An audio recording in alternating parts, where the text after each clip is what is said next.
Hace mucho, mucho tiempo, los dioses tenían que drenar los ríos y limpiar los canales y las fronteras de la vida en la tierra. Los dioses drenaron el lecho del Tigris y luego ellos drenaron el Éufrates para llevar agua a sus cultivos y tener sus libaciones. Después de 3600 años de trabajo, los dioses finalmente comenzaron a cansarse y a quejarse. Así que los dioses decidieron crear a los hombres. Las diosas madres fueron montadas. Enki mezcló la arcilla en presencia de Ninhursag, que se mantuvo recitando un conjuro, mientras Enki se quedaba y presenciaba todo. Él le hizo recitar. Cuando ella hubo terminado su conjuro, pellizcó 14 pedazos de arcilla y puso 2 juegos, 7 pedazos a la derecha y 7 a la izquierda. Entre ellos dejó un ladrillo de fango. Dejó los 7 machos a la derecha y las 7 hembras a la izquierda, y antes de que empezara el 10º mes, ella, la diosa del nacimiento, junto a todo su séquito, se abrió la matriz, y la humanidad nació, y los dioses hablaron entre ellos. Yo no quiero la destrucción de mi raza humana. Para Nintu, quiero alejar la destrucción de mis criaturas. Haré retornar a las gentes a sus establecimientos. Construirán ciudades en todos los lugares y haré que su sombra sea apacible. Colocarán de nuevo los ladrillos de nuestros templos en los santos lugares, y los lugares de nuestras decisiones los restablecerán en los lugares consagrados. Yo prepararé convenientemente allí el agua santa que apaga el fuego. Completaré las divinas reglas y los sublimes decretos. La tierra estará regada y estableceré ahí la paz. Después que An, Enlil, Enki y Ninhursag hubieran creado al pueblo de los cabezas negras, la vegetación se desarrolló lujuriante sobre la tierra. Los animales de todos los tamaños, los cuadrúpedos, fueron colocados como adecuado ornamento en las llanuras. Otro dios dijo: yo quiero tener en cuenta sus afanosos esfuerzos, después que el constructor del país hubo fijado sus fundamentos, cuando el cetro de la realeza hubo descendido del cielo, después que la sublime tiara y el trono de la realeza hubieron descendido del cielo también. Él completó las divinas reglas y los sublimes destinos. Así fundó las 5 ciudades en los lugares puros, pronunció sus nombres y las designó como centros de culto. La primera de estas ciudades, Eridu, la dio al jefe Nudimmud. La segunda, Valtibira, la dio a Nunhid. La tercera, Larak, la dio a Pavilsar. La cuarta, Sipar, la dio al héroe Utu. La quinta, Shurupak, la dio a Su. Él proclamó los nombres de aquellas ciudades y las designó como centros de culto.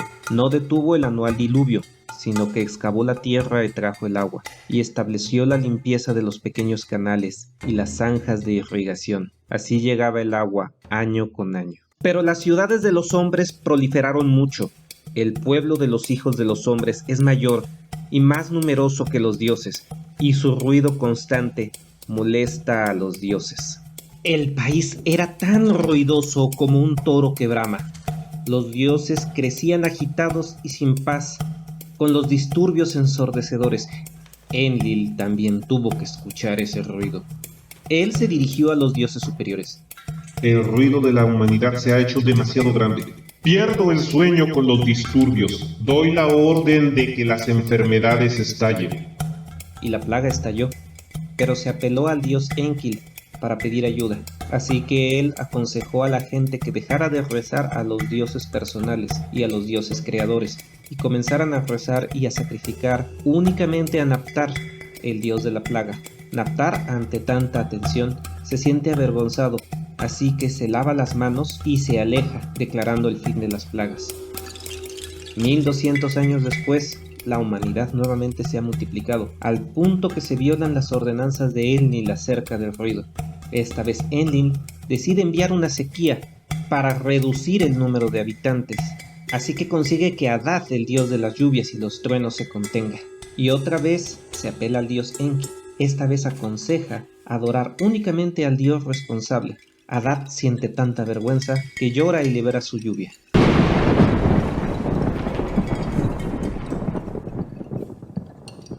Otros 1200 años pasan y el ruido se hace enorme. Y esta vez Enlil quiere asegurarse de que ningún dios debilite su resolución. Así que declara: un embargo general de los regalos de toda la naturaleza. Anu y Adad deberán guardar el cielo, Enlil la tierra, Enki las aguas, y ver que ningún medio de alimento alcance a la raza humana. Además, Enlil decreta la infertilidad. Que la matriz sea demasiado apretada para dejar salir a cualquier bebé. Y las cosas se ponen bastante mal. El primer año, los hombres se sienten confundidos. Cuando el segundo año llegó, los hombres ya habían agotado lo almacenado. Cuando el tercer año llegó, las miradas y la belleza de la gente fueron cambiadas por el hambre. Cuando el cuarto año llegó, su estampa y porte habían declinado. Sus hombros de buen semblante se sentían como hombros caídos. La gente salió ante el público encorvada. Cuando el quinto año llegó, una hija mira a su madre, y una madre no le abre la puerta a su hija. Cuando el sexto año llegó, ellos sirvieron a una hija para la comida, y fue servido el hijo para el alimento. Ante tanta miseria, Enki, en secreto, permite que lleguen algunos peces, y los hombres aprenden a pescar, y los usan de alimento. Y Enlil se enfurece, y esto lo hace tomar una nueva decisión. Así fue convencido Enlil de que debía acabar con todos los hombres. Entonces, Nintu lloró por sus criaturas como una madre. La divina Inanna entonó un lamento por su pueblo.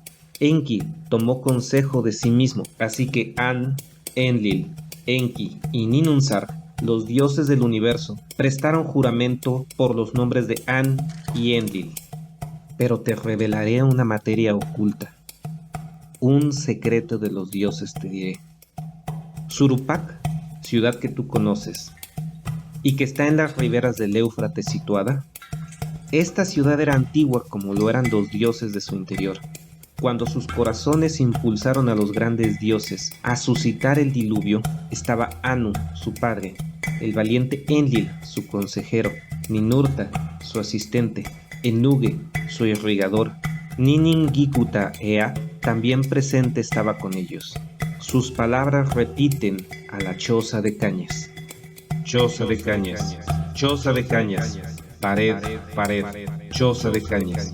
Escucha, pared, vibra, hombre de Sirupak, hijo de Urartutut, demuele tu casa y construye una nave. Renuncia a tus posesiones, bucea a la vida, desiste de los bienes mundanales y mantén tu alma viva. A bordo de la nave lleva la simiente de todas las cosas vivientes, el barco que construirás, sus dimensiones que habrá de medir, igual será su amplitud y su longitud, como el abso lo techarás. Entonces desperté y entendí y le dije a Ea, mi señor, he aquí, mi señor, lo que ordenaste, tendré honra en ejecutar, pero ¿qué contestaré a la ciudad, a la gente y a los ancianos? La siguiente noche, cuando dormí, Ea abrió su boca para hablar, diciéndome a mí su servidor: en tal caso les hablarás así. He sabido que Enlil me es hostil, de modo que no puedo residir en vuestra ciudad, ni poner mi pie en el territorio de Enlil. Por lo tanto, a lo profundo bajaré para vivir con mi señor Ea, pero sobre vosotros derramará la abundancia, los pájaros selectos, los más excelentes peces, la tierra se colmará de riquezas, de cosechas. Aquel que en el caso ordena las vainas verdes, verterá sobre vosotros una lluvia de trigo. Así que abandoné mi puesto como rey Sisudura. Le dije esas palabras a mi pueblo, y el Pashushult empezó a ser construido. Humildemente, obedientemente, con reverencia hacia él, ocupado cada día, constantemente. Aquello no era un sueño, salido y hablado, invocando al cielo y al mundo subterráneo. En él, Ki-Ur, los dioses, un muro, un designio, oí todo a mi lado. Estando de pie, del lado izquierdo del muro, junto al muro, yo te diré una palabra, escucha mi palabra, presta oído a mis instrucciones. Un diluvio va a inundar todas las moradas, todos los centros de culto, para destruir la simiente de la humanidad. Tal es la decisión, el decreto de la asamblea de los dioses. Tal es la palabra de An, Enlil y Ninhursag, la destrucción del pueblo y la destrucción de la realeza. Ahora, al primer resplandor del alba, sentía que la tierra se juntaba a mi alrededor. Así que presto di las órdenes, junté a la gente y a los artesanos. Los pequeños llevaban brea, al paso que los grandes transportaban el resto de lo necesario. Al quinto día tendí su madererem. Un acre entero era el espacio en el suelo. 10 docenas de codos de altura en cada pared. 10 docenas de codos cada borde del cuarto del puentel. Preparé los contornos y los ensamblé. Los proveí de 6 puentes, dividiendo así en 7 partes. El plano de su piso dividí en 9 partes. Clavé desaguaderos en él. Me procuré pértigas y acopié suministros. 6 medidas zar de betún eché en el horno. 3 zars de asfalto también eché en el interior. 3 zars de aceite los portadores de cestas transportaron. Aparté un zars de aceite que la calafateadura consumió, y los 2 zars de aceite que el barquero estivó.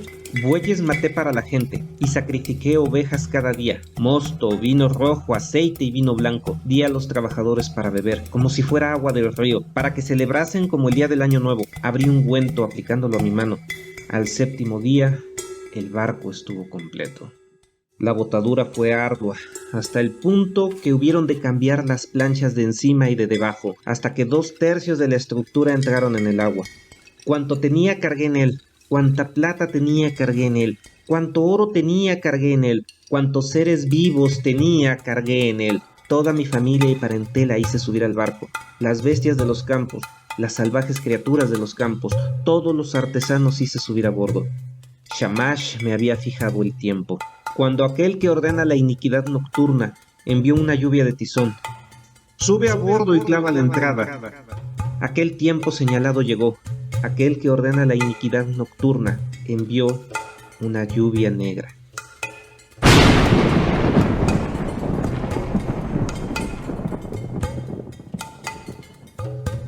Contemplé la apariencia del tiempo. El tiempo era espantoso de contemplar. Subí al barco y clavé la entrada. Para clavar todo el barco. A Pusur Amuri, el barquero, le cedí la estructura con su contenido. Al primer resplandor del alba, una nube negra se alzó en el horizonte.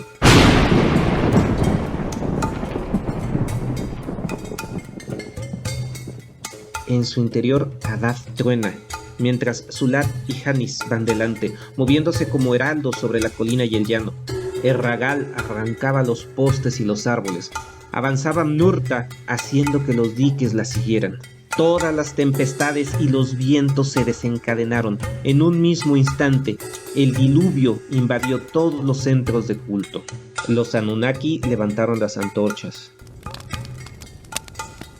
Encendieron la tierra con su fulgor. La consternación debido a Hadad llegó de los cielos, pues volvió en negrura todo lo que había sido luz. La vasta tierra se hizo añicos como si fuera una perola. Durante un día la tormenta del sur sopló, acumulando velocidad a medida que bufaba, sumiendo a los montes, atrapando a la gente como una batalla.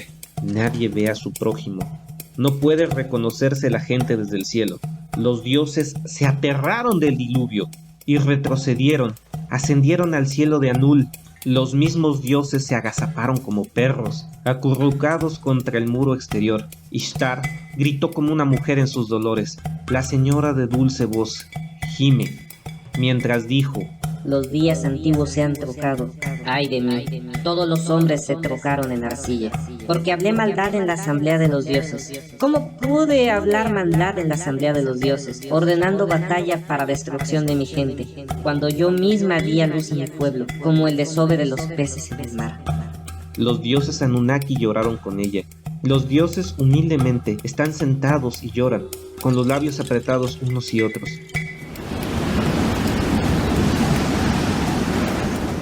6 días y 6 noches sopla el viento del diluvio, mientras la tormenta del sur barre la tierra. Al llegar el 7º día, la tormenta del sur transportadora del diluvio amainó en la batalla, que había reñido con un ejército. El mar se aquietó, la tempestad se apaciguó, el diluvio cesó.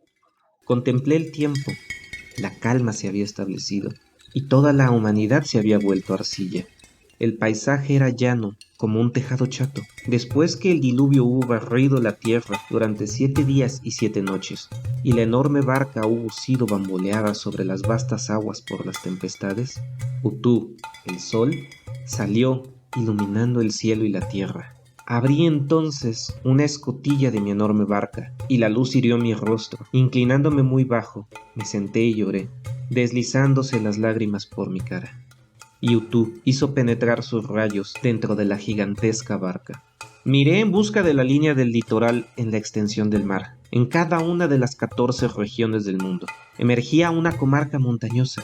Era el monte Nisir, el más alto de todo el mundo. El barco se detuvo. El monte Nisir mantuvo sujeta la nave, impidiéndole el movimiento. Un primer día, un segundo día, el monte Nisir mantuvo sujeto la nave, impidiéndole todo movimiento. Un tercer día, un cuarto día, el monte Nisir mantuvo sujeta la nave, impidiéndole el movimiento. Un quinto y un sexto día, el monte Nisir mantuvo sujeta la nave, impidiéndole el movimiento. Al llegar el séptimo día, envié y solté una paloma. La paloma se fue, pero regresó. Puesto que no había descanso visible, volvió. Entonces envié y solté una golondrina. La golondrina se fue, pero regresó, puesto que no había descanso visible, y volvió. Después envié y solté un cuervo. El cuervo se fue, y viendo que las aguas habían disminuido, encontrando dónde descansar, comió, se cirnió, graznó y no regresó. Entonces dejé salir a todos a los 4 vientos y ofrecí un sacrificio. Me posterné entonces ante Utu. Como antiguo rey le inmolé un gran número de bueyes y carneros. Vertí una libación en la cima del monte. 7 y 7 vasijas culturales preparé. Sobre sus trípodes amontoné caña, cedro y mirto. Los dioses olieron el dulce sabor, ese dulce sabor que atrajo a los dioses, y los dioses se apiñaron como moscas en torno al sacrificio. Cuando al fin la gran diosa llegó, alzó las grandes joyas que Anu habría labrado a su antojo, y me dijo estas palabras: Dioses, tan cierto como este lapislázuli esté en mi cuello, no olvidaré. Recordaré estos días sin jamás olvidarlos. Vengan los dioses a esta ofrenda, pero que no acuda Enlil a la ofrenda, porque sin razón él causó el diluvio, y en mi pueblo condenó a la destrucción. Aún así, vino Enlil, y cuando finalmente llegó Enlil y vio el barco, Enlil, montó en cólera, le invadió la ira contra los dioses, diciendo y gritando: ¿Escapó algún alma viva? Ningún hombre debía sobrevivir a mi destrucción. Ninurta abrió la boca para hablar, diciéndole al valiente Enlil: ¿Quién salvo Ea puede maquinar proyectos? Solo Ea conoce todo, y aún así tú te atreviste a hacer esto a sus espaldas. Luego Ea abrió la boca para hablar, diciéndole al valiente Enlil: Tú, el más sabio de los dioses, tú, héroe, ¿cómo pudiste irrazonablemente causar el diluvio? Al pecador imponle su castigo, al transgresor imponle su transgresión. Sin embargo, sé benévolo para que no sea cercenado, sé paciente para que no sea desplazado. En lugar de traer tú el diluvio, ojalá un león hubiera surgido para disminuir la humanidad. En lugar de traer tú el diluvio, ojalá un lobo hubiera surgido para diezmar a la humanidad. En lugar de traer tú el diluvio, ojalá un hambre hubiera surgido para menguar la humanidad. En lugar de traer tú el diluvio, ojalá una pestilencia hubiera surgido para herir a la humanidad. No fui yo quien reveló el secreto de los grandes dioses. Solo dejé que Utnapishtim, el Atrahasis y el rey Siusudura viese un sueño y percibió el secreto de los dioses. Reflexiona ahora en lo que te atañe. Tras todo esto, incluso el propio dios Enlil subió al barco y cerró la puerta. Luego volvió y el dios me miró. Y a esto Enlil subió a bordo del barco cogiéndome de la mano. Me subió a bordo, subió a mi mujer a bordo e hizo que se arrodillara a mi lado. De pie entre nosotros, tocó nuestras frentes para bendecirnos. Y dijo: Invocaréis por el cielo y por la tierra. Ninurta y Enlil invocaron por el cielo y por la tierra, e hicieron aparecer los animales que surgieron de la tierra. Me postré ante Ninurta y Enlil. Ninurta y Enlil cuidaron de mí, me dieron vida como la de un dios, hicieron descender para mí un eterno soplo como el de los dioses. Entonces, al rey que salvó de la destrucción la simiente de la humanidad en aquel tiempo, allende los mares, en el oriente, en Dilmun, me hicieron un hombre, me hicieron vivir. Hasta ahora Utnapishtim fue solo humano. En adelante, Utnapishtim y su mujer serán como nosotros los dioses. Utnapishtim residirá lejos, en la boca de los ríos. Así me cogieron y me hicieron residir lejos, en la boca de los ríos. Pero ahora, ¿quién por ti convocará a los dioses a la asamblea para que encuentres la vida que buscas? Las aguas se alejaron, el diluvio se fue. 350 años han pasado y ya no queda nadie que los recuerde. Porque todos se convirtieron en barro y no quedó ninguna prueba de las ciudades. Solo yo soy testigo de esta historia.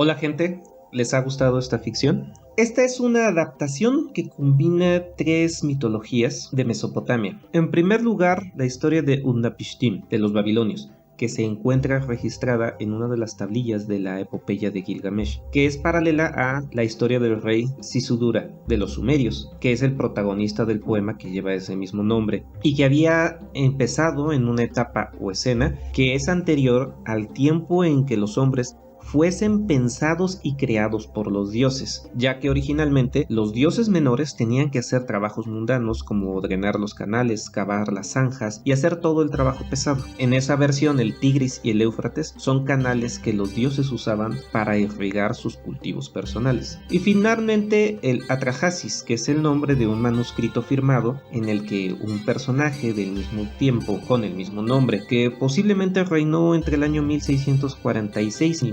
1626 de la era común, cuenta cómo salva a la humanidad a partir de construir un barco después de varios años de hambruna en que los dioses estaban castigando a los hombres, y al ver que los hombres no mueren deciden enviar un diluvio finalmente, ya que están cansados de ellos. Conforme ha avanzado la arqueología se han encontrado historias más y más antiguas cada vez. Por ejemplo, la de Sisudura se consideraba una de las más antiguas, pero recientemente se encontró una versión anterior en la que nos narra más detalles, o por ejemplo en la que se esclarece que los llamados dioses Anunnakis, hijos del dios Anu, entre los cuales se encuentra Inanna, Utu y Enki, y son los dioses creadores en la mitología sumeria y acadia, también compartían nombre con un grupo de personas de la realeza que se autonombraban los Anunnaki, quizás de manera muy similar a como en el Japón imperial los emperadores se autoconsideraban hijos de la diosa Amaterasu, aunque hace más de 50 años, en los 70s, hubo toda una serie de libros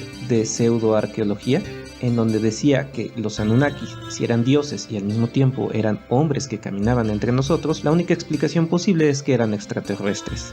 De todos estos, la versión más antigua es posiblemente el fragmento en el que Utnapishtim cuenta su historia a Gilgamesh, el cual fue escrito al menos 1000 años antes que la Biblia. Así pues, este libro toma estas tradiciones y las hace suyas, cambiando los nombres de los dioses por el de uno solo. Hay paralelismos muy claros entre lo que sucede de Génesis 6 a Génesis 8, en algunos casos incluso tomando palabras textuales. Resulta también interesante que en Ezequiel 14, 13 al 21 toma palabras exactas de este mismo mito para referirse al diluvio. El término original para este, de hecho, es la inundación. Incluso el propio mito nos cuenta que en las zonas de culto de Mesopotamia acontecía una inundación anual. Cada año los ríos se desbordaban. Aunque muchas personas han hablado acerca de que este diluvio tiene que hablar de algún momento real e histórico, puesto que no se ha encontrado, al menos en los últimos 12.000 años, registro de ningún diluvio que cumpla con las características de inundar absolutamente todo el planeta, sino que todo lo contrario. Aproximadamente en el año 1600 antes de la era común hubo una gran sequía. Posiblemente el mito acadio nos está hablando de ese periodo, un momento en el centro del valle de Mesopotamia en el que hubo años de sequía y después, cuando volvieron las lluvias, los ríos se desbordaron, inundaron los templos y los puntos principales de la ciudad, y este hecho se magnificó hasta convertirse en la imagen actual que tenemos del diluvio universal.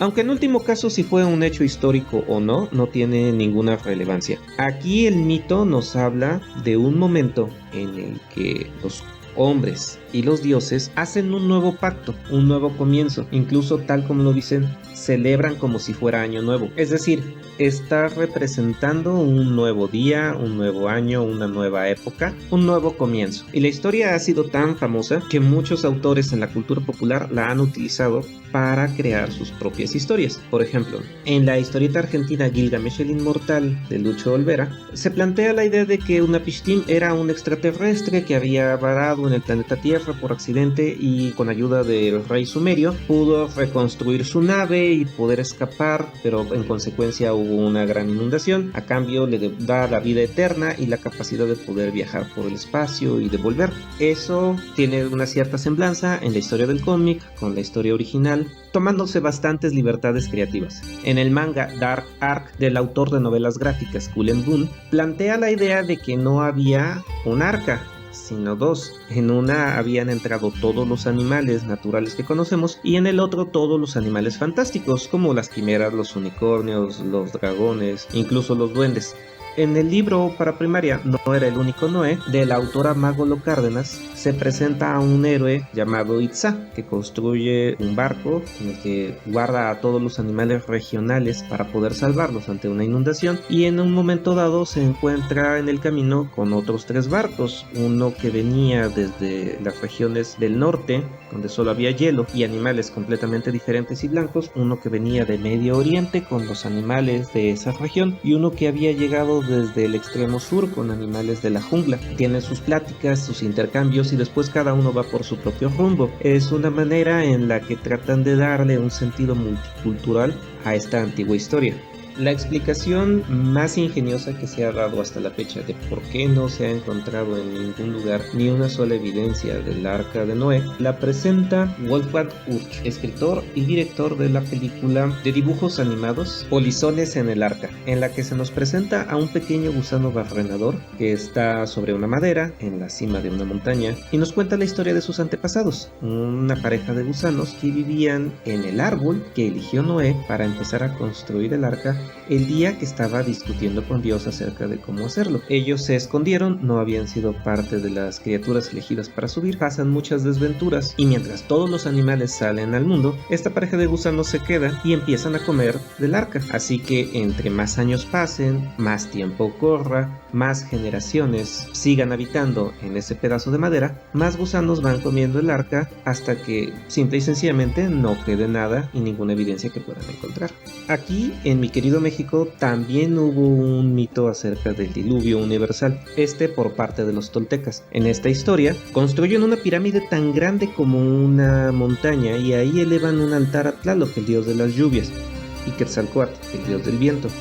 Y conforme sus familias suben por las escalinatas es como el diluvio cesa y la aflicción del pueblo termina. Curiosamente, ninguna otra de las culturas de México tiene un mito así acerca del diluvio, excepto los mayas, que tienen un mito opuesto, ya que en sus oraciones anuales piden constantemente por lluvia, pues aparentemente hay un mito sobre una gran sequía que duró una generación y que tuvo lugar varios miles de años atrás.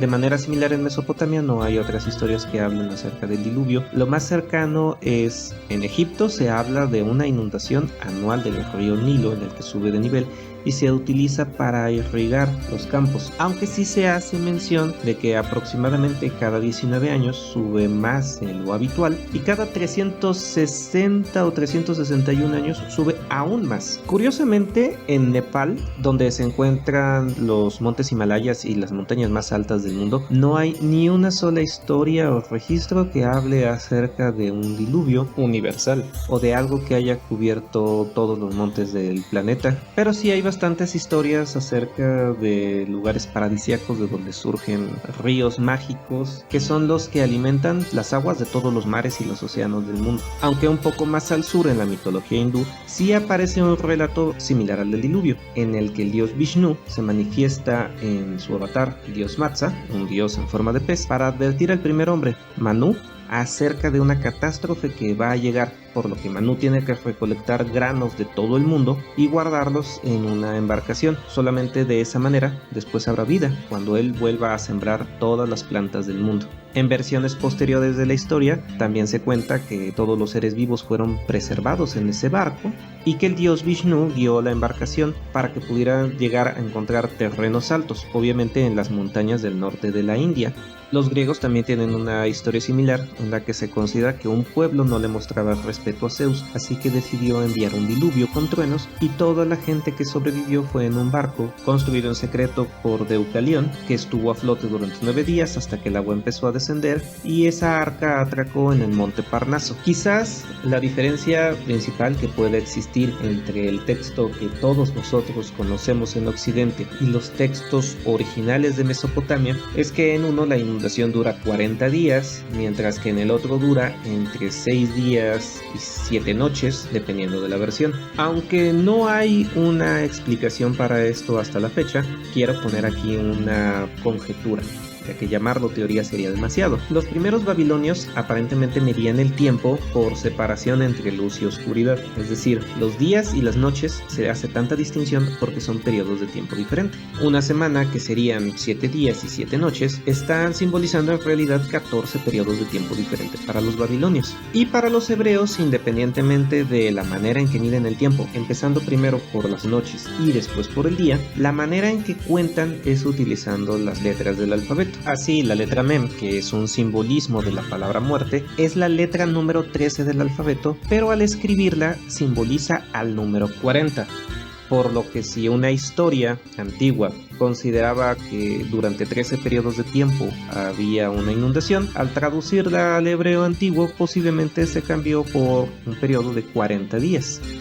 Por último, sobre la historicidad del diluvio, un grupo de expertos de nacionalidad china y turca dijo haber localizado bajo la nieve una estructura de madera antigua en el monte Ararat, que afirman había estado ahí desde el año 2800 antes de la era común. Eso se volvió noticia internacional en 2010, más cuando declararon que posiblemente a esa madera pertenecía a la estructura de un barco. Pero investigadores posteriores aclararon que el equipo pertenece a una organización internacional de carácter religiosa dedicada exclusivamente a la búsqueda del Arca de Noé, que esos investigadores estaban protegiendo la zona para evitar que otros investigadores confirmaran su investigación o la pudieran desmentir, que se había hecho una solicitud a la UNESCO para que esa fuera una zona cerrada y un patrimonio cultural de la humanidad y nadie pudiera entrar a interferir con la investigación, y que investigadores posteriores descubrieron que únicamente era madera que había sido acumulada por pobladores.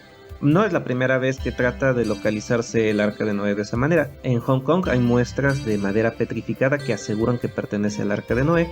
En 1829 el naturalista alemán Friedrich Parrot aseguró que había encontrado el arca. Grupos buscadores de Alemania también aseguran haber localizado la embarcación, aunque en una ubicación diferente, y en relatos que posteriores a la muerte de Marco Polo se le atribuyen a él, supuestamente declara haber visto el Arca de Noé completa posada sobre el monte.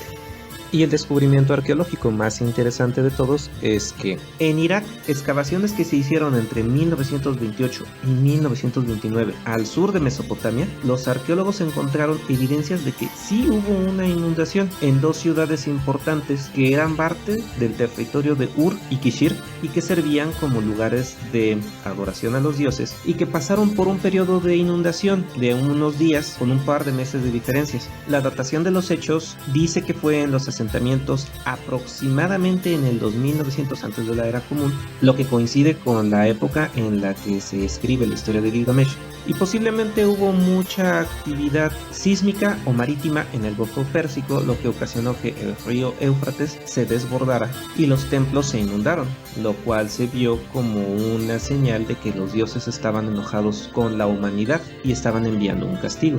Lo mismo sucede, por ejemplo, en el poema Enuma Elish, en la que se habla de un gigantesco monstruo dragón de 5 cabezas, que es la encarnación de la diosa del océano, llamado Tiamat. Curiosamente, la costa del Mar Rojo, también en la región de la península arábiga, se le conoce popularmente como Tijamat, y hay varias leyendas posteriores en las que se habla sobre monstruos marinos en toda esa zona. Sea cual sea el sentido original de la historia, sin duda es una de las más fascinantes fascinantes y de las más bonitas que existen. Recuerdo que desde niño era una de las historias que más me fascinaba y sé que muchos autores mencionan que es una de las más encantadoras para niños, puesto que habla acerca de una familia, un héroe, un barco fabuloso, animales de todas las especies y al final la aparición de un arco iris. Así que sigue siendo una historia encantadora para contarla a niños de todas las edades. Si te gustó esta ficción y no habías oído de las antiguas historias acerca del arca y el diluvio, muy anteriores a la historia que normalmente conocemos, sinceramente espero que la hayas disfrutado. Quiero agradecerte por tu tiempo. Ojalá puedas compartir esta ficción con todos aquellos que quieran escucharla, que puedas dejarme tus comentarios en cualquier vía o en cualquiera de mis redes sociales, que me cuentes de qué otras historias has oído mencionar pero no has tenido la oportunidad de escuchar, o si conoces alguna otra ficción que todos podamos compartir. Pero sobre todas las cosas quiero darte las gracias por escucharme. Hasta pronto.